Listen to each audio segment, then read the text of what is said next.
사도 바울이 성경을 기록할 때는 분명한 패턴이 있습니다. 패턴이 뭐냐 하면 첫 번째는 인간은 누구인가. 사도 바울에 의하면 의인은 하나도 없나니 그러므로 인간은 모두가 죄악 가운데 있는 존재라고 말합니다. 그래서 기독론이 나오는 겁니다. 인간은 스스로 구원받은 사람이 아니라 하나님의 백성 삼아 주셔서 자녀를 삼아 주었다는 거죠. 그것이 바로 예수 그리스도의 십자가의 피로 인하여 죄값을 지불하고 구원받은 백성이 됐다는 겁니다. 그러면 구원받은 백성은 어떻게 살아야 되느냐? 교리로 남는 것이 아니라 그것이 삶으로 옮겨져서 그리스도인답게 살아야 된다라는 것을 결론을 맺고 있는 거죠. 오늘 살아가는 우리도 마찬가지예요. 이 세상에 많은 종교가 있습니다. 힌두교, 윤회설이죠. 내가 이 땅에서 선한 일을 하면 나중에 죽어서 태어날 때는 부잣집 자녀로 태어난다든지 신분의 변화로 태어난다든지 그런 거죠. 그래서 여러분 힌두라고 하는 것이 지배 속에 있는 게 가면 동남아, 방글라데시나 인도나 이런 데 가면은 인도에 가면 거의 힌두교, 불교는 거의 찾아보기 힘들 정도로 힌두교가 지배하고 있는데 거기는 감사합니다라는 말은 없어요.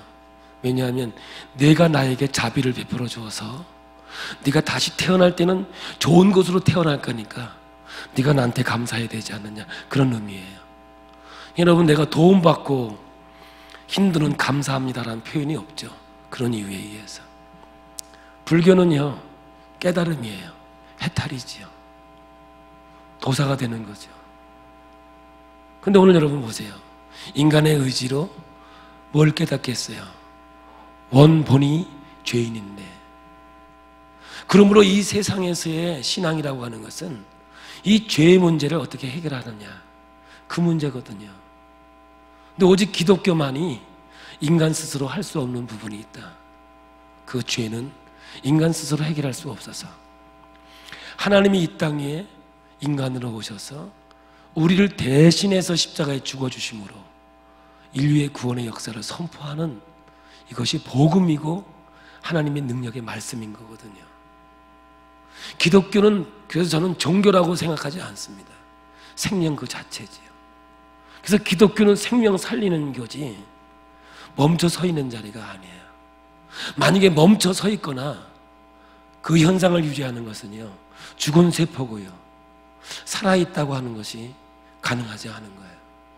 살아있다면 100배, 60배, 30배 열매가 있게 돼 있는 것이고 날마다 더 충만해지는 원리를 갖고 있는 것이 기독교의 영성이라고 하는 사실을 우리에게 말씀하고 있는 거죠.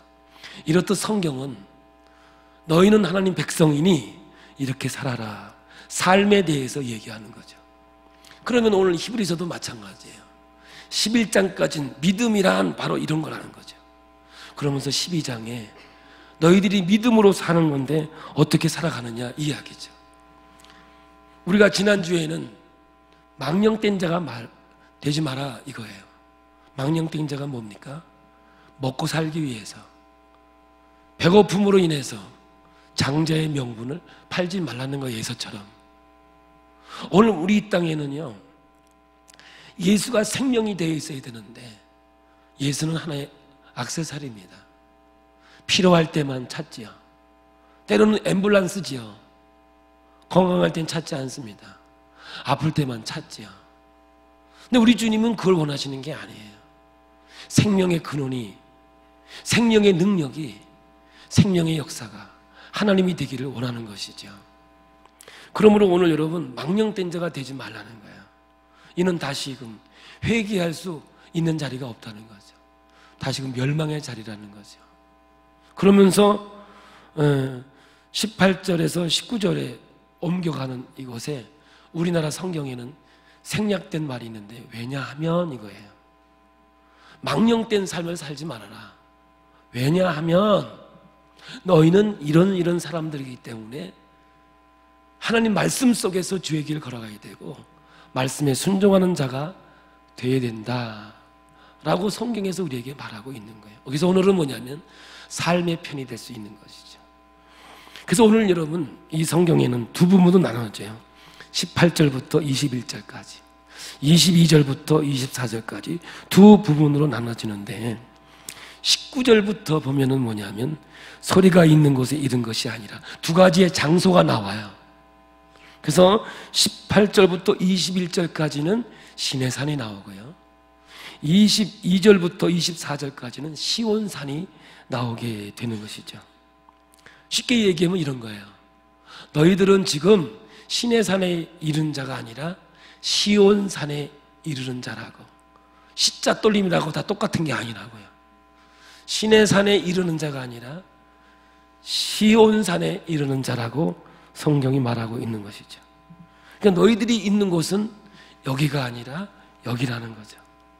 정확하게 말하면 우리가 지금 있는 곳은 시온산이라는 거죠.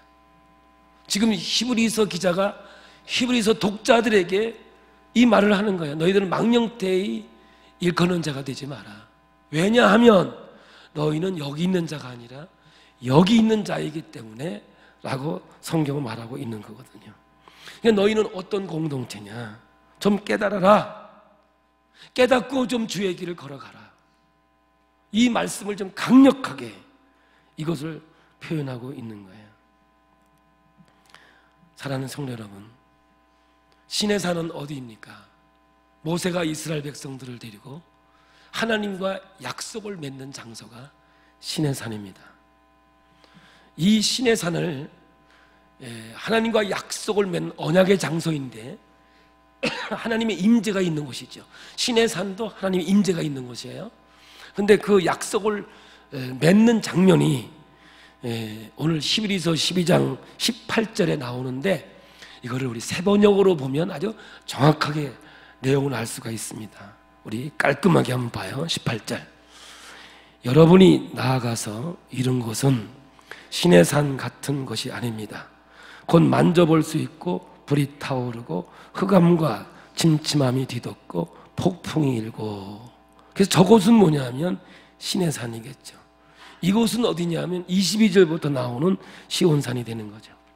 22절을 한번 읽어볼까요? 그러나 여러분이 나아가서 이룬 곳은 시온산, 하나님의 도성인 하늘의 예루살렘입니다. 여러분은 축하 행사에 모인 수많은 천사들과, 이게 세번역으로 제가 읽어드린 거예요. 그러면 시내산과 시온산이 무엇이 다르냐? 오늘 이 특징을 정확하게 깨닫고 하나님 앞에서 사명을 가진 자의 삶이 되기를 축복합니다. 지금 이 성경은요, 시내산과 시온산을 비교하고 있는 겁니다. 그러니까 너희들은 시내산에 속한 자가 아니라 시온산에 속한 자라고 말하는 거죠. 그러면 뭐냐면 시내산은 공포스러운 산입니다. 시내산은 죽음의 자리입니다. 정말 짐승들도 시내산에는 가까이 할 수가 없습니다. 거기에 하나님이 임재한 곳이지만 가까이 가면 다 죽었습니다. 그 장면이 출애굽기 19장 12절에서 13절까지 나옵니다. 함께 봅니다. 너는 백성을 위하여 주위의 경계를 정하고 이르기를 너희는 삼가 산에 오르거나 그 경계를 침범하지 말지니 산을 침범하는 자는 반드시 죽임을 당할 것이라. 그런 자에게는 손을 대지 말고 돌로 쳐 죽이거나 화살로 쏘아 주어야 하리니 짐승이나 사람을 막론하고 살아남지 못하리라 하고 나팔을 길게 불거든 산 앞에 이를 것이니라 하라. 그러면서 이제 16절에 하나님이 나타나는 장면을 이렇게 묘사합니다. 16절입니다. 셋째 날 아침에 우레와 번개와 빽빽한 구름이 산 위에 있고 나팔 소리가 매우 크게 들리니 진중에 있는 모든 백성이 다 떨더라. 18절 19절로 갑니다. 뭇 백성이 우레와 번개와 나팔 소리와 산의 연기를 본지라. 그들이 볼 때에 떨며 멀리 서서 모세에게 이르되 당신이 우리에게 말씀하소서. 우리가 들으리이다. 하나님이 우리에게 말씀하시지 말게 하소서. 우리가 죽을까 하나이다. 신명기 5장 25절입니다. 이제 우리가 죽을 까닭에 무엇이리이까? 이 큰 불이 우리를 삼킬 것이며 만일 우리가 우리 하나님 여호와의 음성을 다시 들으면 죽을 것이라. 지금 이 구약을 말씀을 염두에 두고 이 히브리서 기자가 오늘 말씀을 우리의 본문을 기록하고 있는 거죠. 이 장면은 무엇을 묘사하고 있는 것이냐면은 시내산에서 하나님께서 이스라엘 백성들과 언약을 맺는 거야. 너희들 내가 언약을 줄 거니까 받을래? 그랬단 말이죠. 그러면 지혜 있는 자 같으면, 정말 똑똑한 자 같으면 안 됩니다. 우리 법 주지 마세요. 우리 법 못 지킵니다. 그래야 되는데 뭐라 그랬어요? 다 지켜 행하겠나이다. 그래서 십계명을 줬는데, 십계명을 주는 장면이 바로 오늘 이 장면이에요. 누구나 이 법에 가까이 오면 다 죽는다는 거죠. 그래서 율법은 살리기 위해서 준 것이 아닙니다. 그래서 율법이 할 수 있는 효력이 뭐냐면 죽이는 거고, 그 목적이 뭐냐면 죄가 뭔지를 알게 해주는, 그것이 율법이 가지고 있는 기능입니다. 기능. 그래서 여러분, 율법은 검사고 은혜는 예수죠. 다시 모세는 율법을 상징하고 예수는 은혜를 상징하는 거죠. 오늘날 우리로 따지면 검사는 율법이고 변호사는 은혜죠. 그래서 예수님은 우리의 변론자가 되시고 변호사가 되시고, 할렐루야, 법은 우리를 죽이는 역할을 하는 거죠. 그러므로 오늘 여러분, 율법은 가까이 가면 죽습니다. 근데 아이러니하게도 지금 교회마다 이 율법이 들어와서 예수는 믿어야 되지만 그래도 율법도 지켜야 된다고 하면서 교회는 싸움으로 일궈나고 있죠. 네가 잘났냐? 네가 못났냐? 네가 맞냐? 네가 틀리냐? 이 싸움에서 벗어나지 못하죠. 근데 은혜는 넘어가는 거죠. 피를 보고 넘어가는 거죠. 피를 보고 용서해 주시고 그 피를 보고 하나님의 능력 안에 승리하는 거죠. 그러므로 더 정리한다면 율법은 내 의지로 율법을 이루겠다는 거고요. 은혜는 하나님의 능력으로 이루겠다는 거죠. 지난주 얘기해 볼까요? 징계는 뭐예요? 내 편에서가 아니라 하나님 편에서라고요.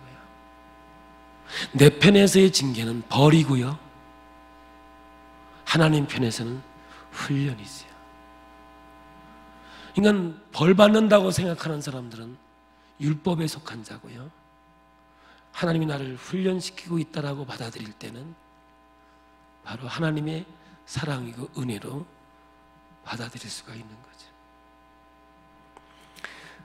그러므로 오늘 여러분, 히브리서 기자가 말하고 있는 건 뭐냐? 너희들이 이룬 것은 천국 시온산이지 예루살렘이지 신의 산, 죽음의 산이 아니고 영원토록 살아가는 하나님의 놀라운 능력이라고 말하고 있는 거예요. 율법은 구원시키는 게 아니에요. 율법은 죄가 뭔지를 깨닫게 하고 결국 돌아서게 하는 거죠. 누구께로? 예수께로. 예수만이 나를 은혜로 구원시켜 주시고 사랑으로 인도한다는 말을 하고 있는 거예요. 신의 산은 바로 이것을 상징하죠. 그래서 천둥이 치고 번개가 일어나고 어둠이 임하는 것이 신의 산이 보여주고 있는 장면이죠. 그러므로 오늘 여러분, 법으로 가면 다 죽습니다. 한 번 더 해석해 볼게요. 죽이기로 작정하면 안 걸릴 사람 없어요. 세상이 그런 거예요. 누구든지 죽이기로 작정하면 그건 죽게 돼 있어요. 왜냐? 법에 안 걸리는 사람이 이 땅에 아무도 없기 때문에 그렇습니다. 그래서 내 생각에는 국회만 없으면 나라는 평화로울 겁니다. 국회는 뭐 하는 겁니까? 잘 모르세요? 국회 뭐 하는데? 법 만드는 데예요. 그냥 법만 안 만들어도. 근데 제가 시골에 살 때는 신장로였거든요. 신장로. 제가 농촌 살 땐 신장로가 뭔지 알죠? 찾기를 신장로라고 그랬다고요. 근데 어느 날 도로로 만들었어요. 그래서 아스팔트가 아니고 가운데다가 노란 줄 딱 꺼놓고 요거 넘어가면 벌금 이렇게 돼 있네. 근데 우리는 옛날에 신장로는 아무 데로 다녀도 아무렇지 않았어요. 이리 갔다 저리 갔다 해도 벌금 내는 법이 없고요. 근데 요즘에는 법을 만들어가지고요, 그냥 걸리면 벌금이에요. 이런 거예요. 법 좋아하지 마세요. 법은요, 법을 지켜야지 그 사람부터 지켜야 돼요. 신의 산은 바로 그런 역할을 하는 거라. 죽음이에요. 그러나 여러분, 왜 신의 산이 하나님의 사랑이 임재한 곳인 줄 아세요? 죄가 해결되지 않은 상태였기 때문에, 신의 산은 죄가 해결되지 않았기 때문에 다 죽는 거죠. 그래서 어떻게 보면 율법도 하나님의 사랑의 표현이에요. 배려고. 왜냐? 너희들은 죄가 해결이 안 됐으니까 가까이 오면 죽는다. 그러니까 사랑의 표현이에요. 결국은 하나님이 임재하는 곳이니까 신의 산도. 그러나 신의 산은 어디예요? 성경에서 시온산은 예루살렘과 동일한 의미로 사용되어지고 있고요. 시편에 보면 시온산은 하나님이 거주하는 장소가 되는 겁니다. 그래서 히브리서 12장 22절에도 그 말 하는 거예요. 12장 22절 23절을 함께 봅니다. 시작. 그러나 너희가 이룬 것은 시온산과 살아계신 하나님의 도성인 하늘의 예루살렘과 천만 천사와 하늘에 기록된 장자들의 모임과 교회와 만민의 심판자이신 하나님과 및 온전하게 된 의인의 영과, 이렇게 시온의 특징이 나오게 되는 거죠. 그러면 시온산은 뭐냐면 가장 이상적인 하나님의 통치가 이루어지는 것이죠. 시온산은 어디예요? 하나님 나라예요. 그래서 거기에 시온산에 예루살렘 성전이 건축되어진 거죠. 거기에 다윗의 무덤이 있어요. 시온산에. 그래서 여러분들이 성지순례를 가보면 시온산에가 제일 먼저 들리는 것이 다윗의 무덤이죠. 바로 다윗이 통치하는, 하나님의 통치하는 하나님 나라를 상징하는 것이 시온산이에요. 자, 그렇다면 신의 산도 시온산도 똑같이 하나님이 통치하는 곳이거든요. 하나님이 임재하는 것이기 때문에. 그러나 시온산은 죄값이 해결된 상태에서의 하나님 임재고, 신의 산은 죄값이 해결되지 않은 상태에서의 하나님 임재죠. 그러므로 하나님이 가까이 하지 말라는 것은 사랑의 배려예요.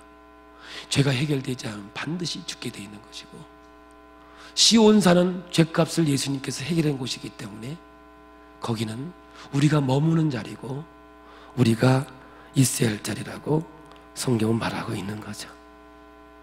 천사들이 흠모할 만한, 천사들이 우리를 보고 노래를 해주고 부러워하는 그것이 바로 천국임을 우리에게 말씀하고 있는 것이죠. 사랑하는 성도 여러분, 구원이 뭐냐면요, 구원이 탈출이에요. 그러니까는 출애굽이라고 하는 건 뭐냐면 애굽에서의 탈출이 구원이죠. 그 우리는 뭐예요? 죄에서의 탈출이죠. 할렐루야. 죄에서의 탈출이 구원이라고요.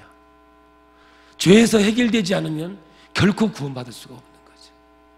내가 선한 일로, 철학으로, 선행으로, 도덕과 윤리로 우리 죄를 해결할 수가 없어요.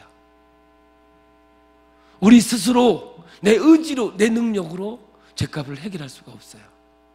오직 하나님만이 우리의 죄값을 해결할 수밖에 없는 거예요.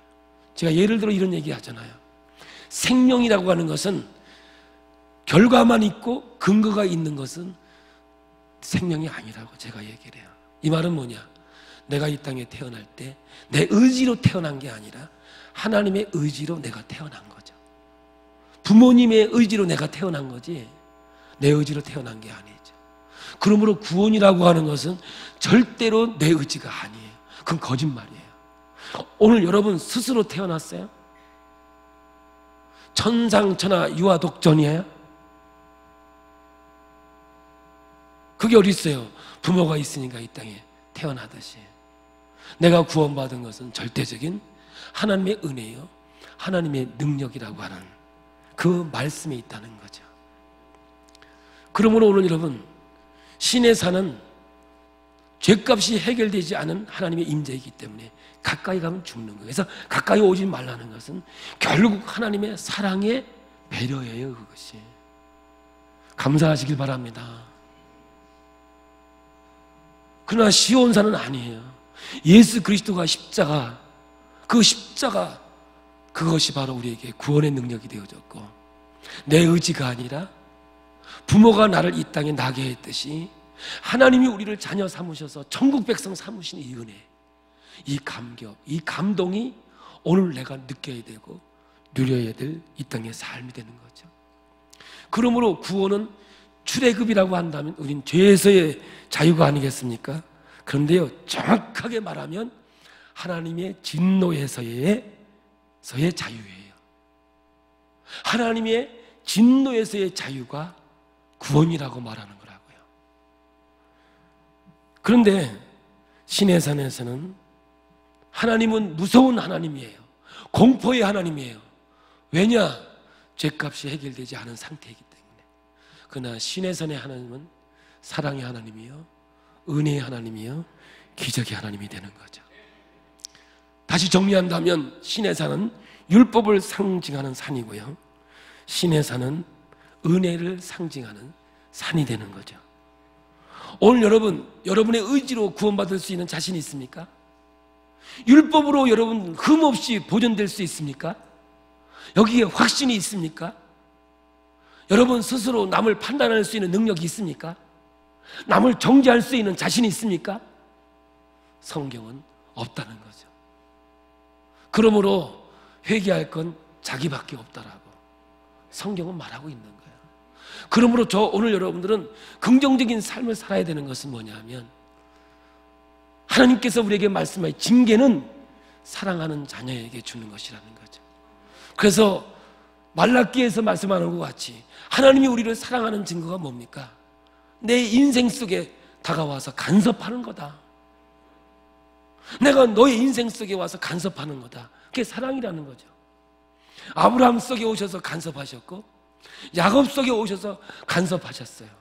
그의 일생은 하나님의 인도하심 속에서 살아가는 거죠. 결국 그의 입술로 범죄하지 아니하고 하나님을 하나님으로 여기는 그 자리까지가 바로 믿음의 자리고, 하나님이 우리를 훈련시키는 그 자리임을 성경은 말하고 있는 거죠. 그러므로 이렇게 표현할 수 있어요. 이 세상에 뿌리를 내린 자는 신의 산에서 머문 자의 삶이요, 하늘에 뿌리를 두고 자라는 나무는 바로 시온의 산에서 뿌리를 내려서 자라는 나무와 같은 거죠. 또 한 번 얘기해 볼게요. 한 나무를 심었어요. 이 땅에 심은 나무가 있고 하나님 나라에 심은 나무가 있어요. 이 땅 위에서 자란 나무가 자랐고 하늘에 뿌리를 두르고 자란 나무가 있어요. 그러나 세상에 있는 모든 환경과 상황은 똑같이 경험하겠죠. 어떤 현상이 벌어질까요? 세상에 뿌리를 두고 있는 나무는 원망과 불평의 자리겠죠. 환난과 시련과 어려움이 오면 아파하고 괴로워하고 고통스럽게 하겠죠. 그러나 하늘에 뿌리를 두고 자란 나무는 똑같은 시련과 어려움과 환난이지만 오히려 감사하고 감격하고 행복하고 아멘 할 때까지 한다니까요. 이 말의 진정한 의미를 깨달으셔야 돼요. 그러므로 여러분, 이 세상에 뿌리를 둔 인생은 원망과 불평의 인생을 보내고요, 부정적인 삶을 살아가요. 그러나 하늘에 뿌리를 둔 신의 산의 인생은 평화고요, 감동이고요, 감격의 인생을 살아가는 거예요. 그러므로 징계는 내 편에서 와지는 게 아니라 하나님 편에서의 역사라고 한다면, 오늘 여러분, 그것을 나를 하나님의 자녀로 만들기 위한 훈련이고, 수준을 하늘나라의 수준으로 옮겨가기 위한 하나님의 훈련이 되는 거죠. 이 땅에 뿌리를 두고 있는 사람은 망령된 자로서 팥죽 한 그릇에 장자권을 팔아버리는 인생이고요, 하늘에 뿌리를 두고 살아가는 인생은 결코 빼앗기지 아니하고 기쁨과 감사로 이 세상을 살아가는 자의 인생이라고 오늘 이 성경이 말하고 있는 거예요.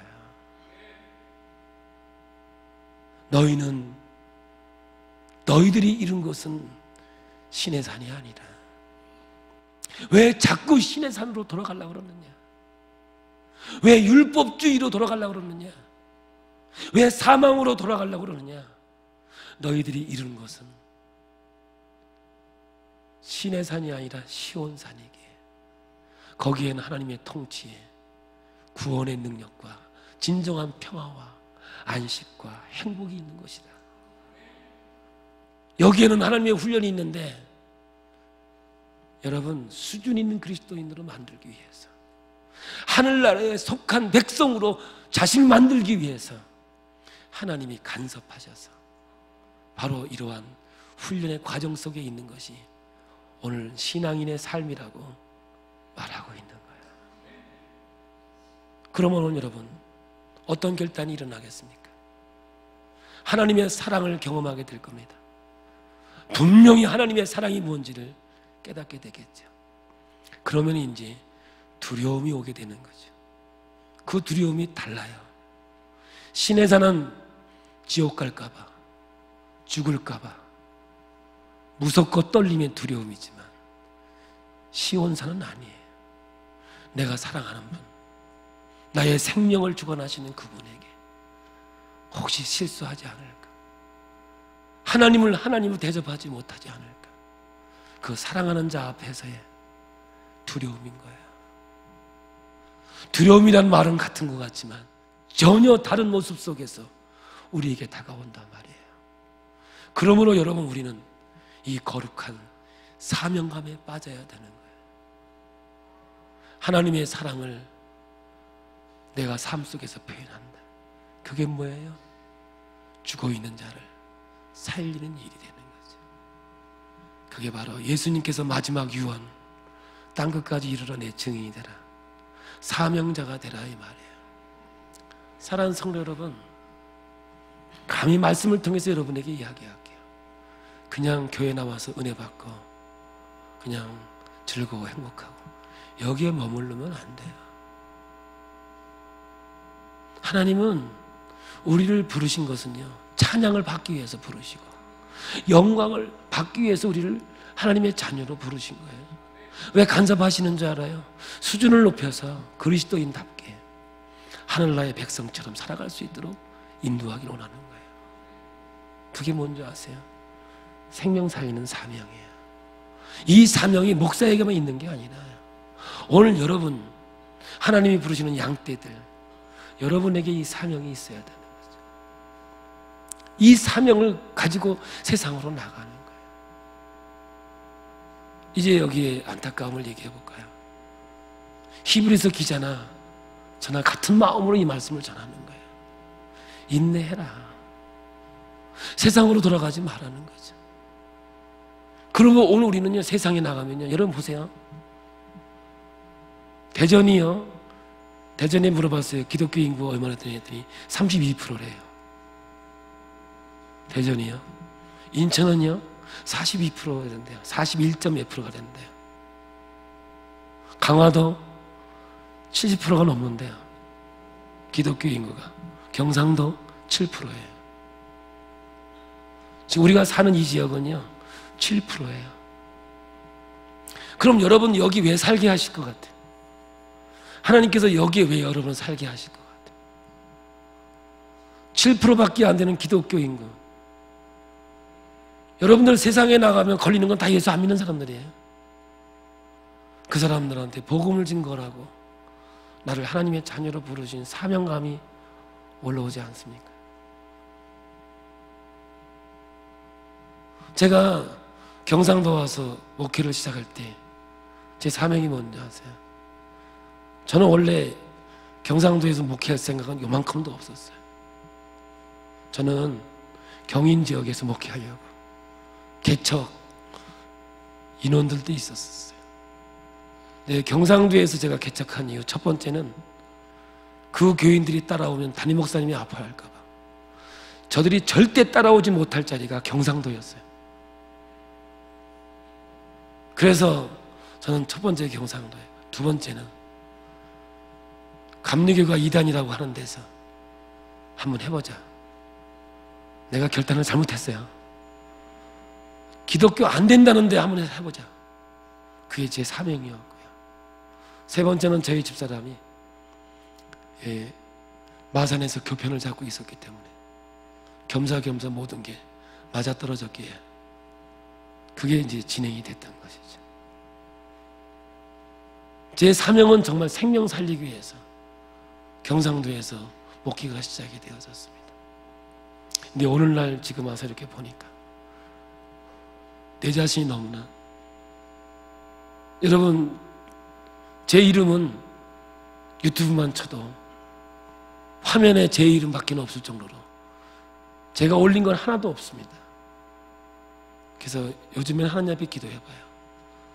아니요, 너는 거품이다. 거품이에요, 제가요. 왜냐, 여러분을 전도자로 훈련시키지 못했다는 게 제 큰 불찰이고요. 사명을 감당하지 못했다.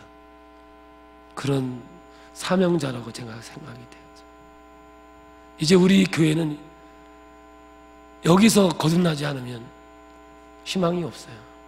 제 마음에 와지는 결단이에요.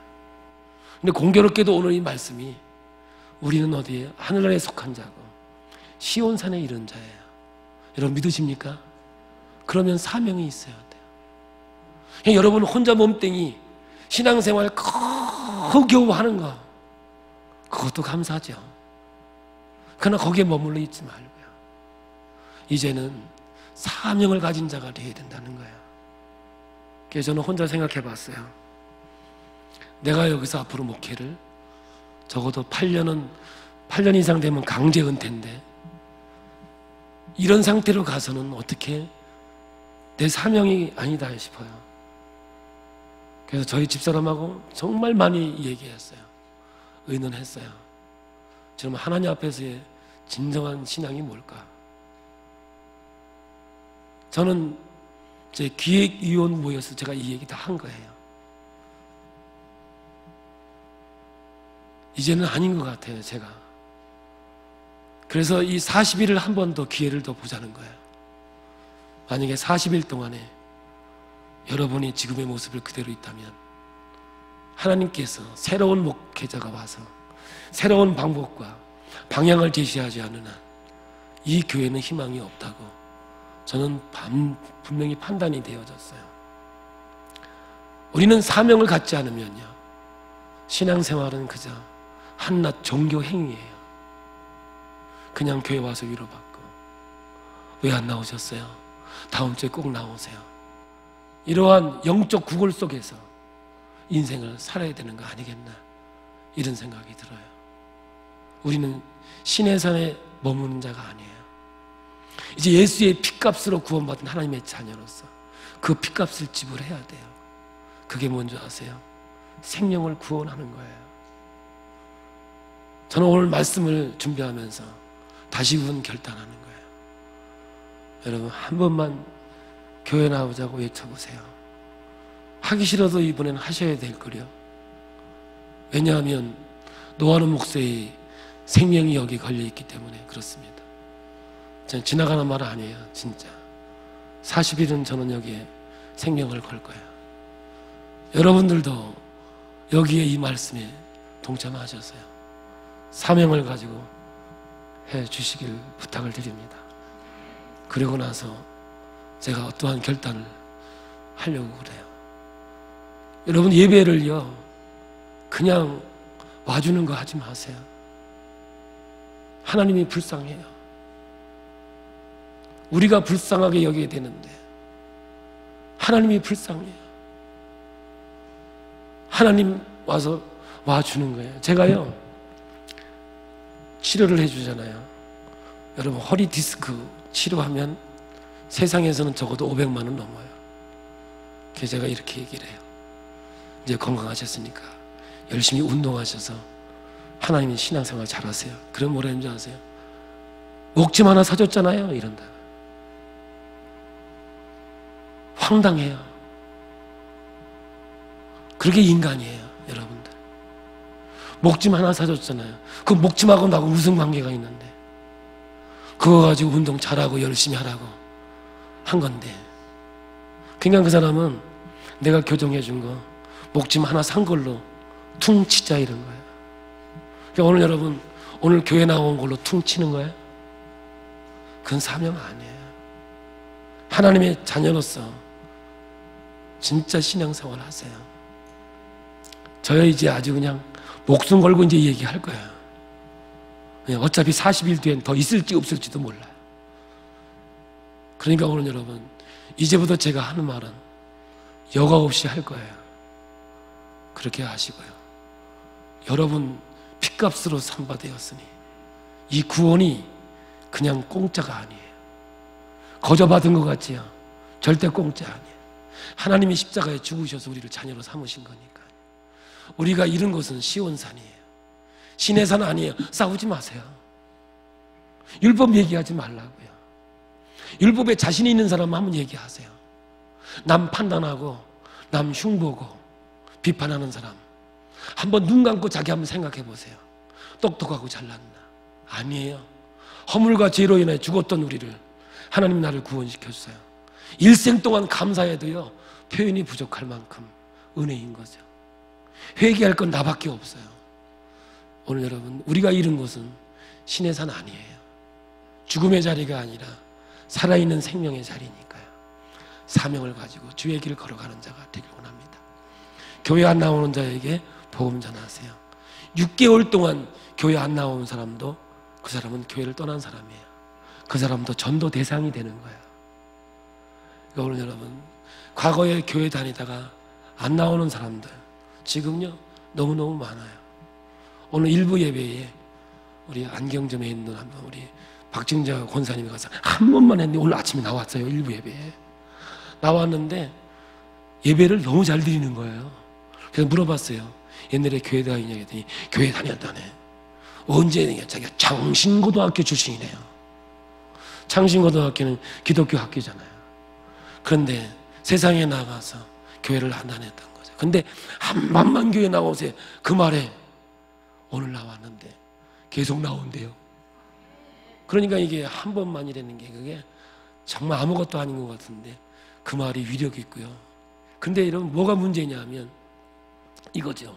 그 사람을 데려다가 정착시켜서 훈련시켜서 교인 만들려니까 부담이 되는 거예요. 그러지 마시고요. 그냥 한 번 왔다 안 오는 한이 있더라도 하나님께서 그를 인도해 줄 줄로 믿고 우리가 한 번만 와달라고 그러는 거예요.